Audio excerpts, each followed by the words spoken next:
এরপর আল্লাহ বলছেন, হাজার কষ্ট পাওয়ার পরও যারা আমি আল্লাহকে সন্তুষ্টি করার জন্য আত্মহত্যা করবে না, নেশা করবে না, সুইসাইড করবে না, আমাকে খুশি করার জন্য হাজার কষ্ট আসার পরও মুস্কি হেসে আমার দিকে তাকিয়ে আলহামদুলিল্লাহ বলে ধৈর্য ধারণ করবে, যারা আমি আল্লাহকে খুশি করার জন্য সয়ে যাবে, মানিয়ে নিবে, মেনে নিবে, ধৈর্য ধরবে, সহ্য করবে, আল্লাহ পাক বলছেন ওয়াবাশশিরিস সাবিরিন, তাদের জন্য আমি আল্লাহর পক্ষ থেকে শুভ সংবাদ ঘোষণা করে দিলাম।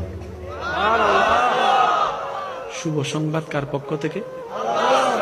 গুড নিউজটা কার পক্ষ থেকে? এবার আপনারাই বলেন, যার ভাগ্যে রবের পক্ষ থেকে গুড নিউজ চলে আসে সে কি জাহান্নামে যাওয়ার কোনো সুযোগ আছে? আর একটু জোরে বলেন, না আছে?